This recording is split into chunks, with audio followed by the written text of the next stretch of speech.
Hello, hello. May maganda tayong Magandang araw mga kaibigan. tatalakayan. Mayroon tayong magandang talakayan ito. Ito yung gusto kong marinig yan. Na nagkalintikan na. Nagkalintikan na sa corruption. Dito tayo tututok. Ito yung paborito kong subject. Anti-corruption, ano.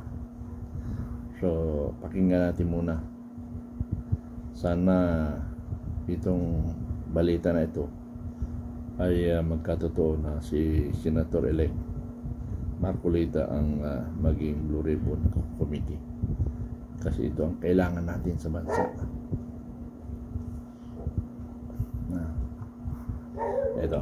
Yan natin ngayon ng reaction opinion. Ito, bahayag ni Atty. Rowena Guanzon na inikaso na maging chairman ng Blue Ribbon Committee sa Senado ay si Senator Rodante Marcoleta.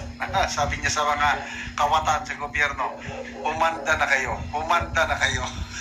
So, dito makikita paano talaga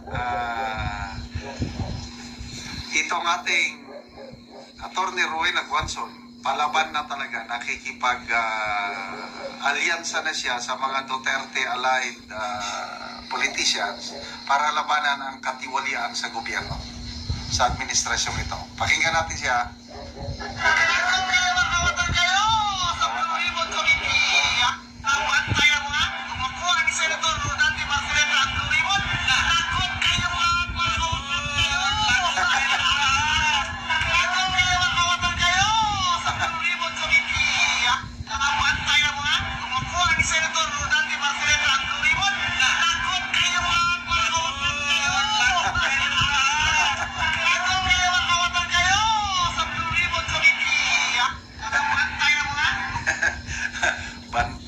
Mag-ingat kayo, sabi niya.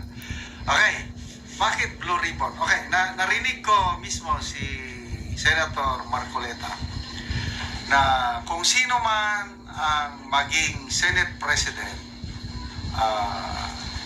pakiusapan ko siya. Ibigay lang sa akin ang Blue Ribbon Committee. Sa ngayon, sino ba ang Blue Ribbon Committee Chairman? Correct me if I'm wrong, si Senator Pia Cayetano ang alam ko. Itong natapos nga 19th Congress. Very powerful. Ang pinaka-powerful na committee sa Senado is Blue Ribbon Committee. Kaya niyang imbestigahan kahit ano dyan. Kaya nga, pinaghahanda na ni Atty. Guanzon ang mga kawatan sa gobyerno. Kasi kilala na natin ang kalidad o ano man to. Yung character, yung integrity, yung image ni Senator Marcolita is ano siya, corruption buster. Walang sinasato yan. Basta nasa katwiran, umanda ka. Una kong bumilib kay Congressman Manon, panahon ni PRRD. Una kong bumilib yung hearing, o investigasyon ba yun, tungkol sa ABS-CBN. Sinubaybayan ko, napakagaling niyang magtanong, may basihan lahat ang sinasabi niya. At doon napatunayan na maraming paglabag ang ABS-CBN. Anong nangyari? Di talagang na yung franchise hindi tinuloy. At doon din, unang bumilib si PRRD, yung tinatawag niya si Congressman Marcoleta sa Malacanang. Sabi niya, hindi kita kilala. Kaya lang, nabantayan ko yung investigasyon niyo sa Kamara tungkol sa ABS-CBN. Kakaiba ka. Kailangan mong mag-senador. So, kaya makita nyo, nung unit team ticket noong 2022 kasama si Marcoleta sa unity. Kasi mismong nag-convince sa kanya na tatakbong senador si PRRD. Malaki ang tiwala ni PRRD kay then Congressman Marcoleta. Kaya lang, wais itong si Senator Marcoleta eh. Mga ilang araw na lang o isang linggo bago halalan ng May 2022, umatras siya eh. Bakit? Nakita niya, langanin pa siya. Umatras para qualified siya na maging nominee ng Sagip Party List. O, di tama. Kasi kung natalo siyang senador, wala, hindi na siya naging congressman. O. Dahil nag-congressman siya, mabibilang mo lang sa kamay yung mga congressman na tumulong, tumindig para alalayan si BP Sara sa ginawa sa kanya sa budget hearing last year ba yun? Yung kawawa si BP Sara. Kita mo, lumaban siya, no? Doon ako lalong napahanga. Sabi ko, ito ang kailangan natin, no? So, lalo siyang napamahal sa taong bayan dahil sa ginawa niyang pagtatanggol kay BP Sara, di ba? O ngayon, dahil pinag-initan siya sa kamara, tinanggalan siya lahat sa mga committee members niya o chairmanship. Wala na. O, sabi niya, Okay, sige, ako naman magbigay opinion. dahil kinalaban niya ako, tatakbo akong senador. Okay, opinion. Magbigay rin tayo ng opinion. Idol ko to si Senador Marcoleta. Ito yung gusto kong Pilipino na nakikita ko ay para sa bayan. Para rin siyang si Pangulong Duterte sa panindigan.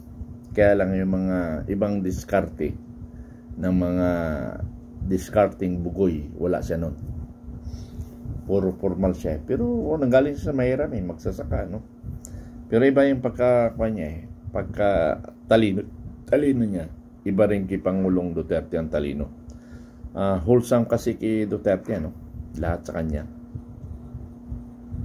Kabaitan, may puso, tapang at malasakit, may pagmamahal sa kapwa, tamang-tama lang ang korupsyon. Kasi sa totoo lang naman talaga sino bang politician na hindi nagnanakaw?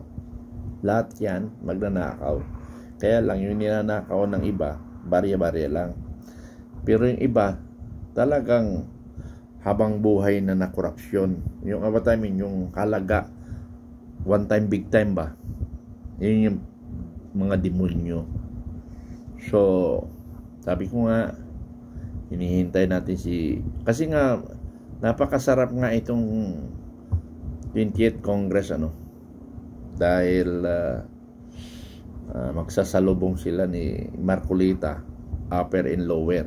Tingnan natin. Kung nagawa ni Senador-elect Marcoleta na maging siga kahit nag-iisa niya, di lalo pa dito sa Senado, marami siyang kakampi. Marami siyang kakampi. So, tingnan natin. Hintayin natin ang kabanata. Sana makuha niya yung Blue Ribbon Committee. At marami tayong idudulog kay Congressman Marcoleta. Yun ang gagawin natin.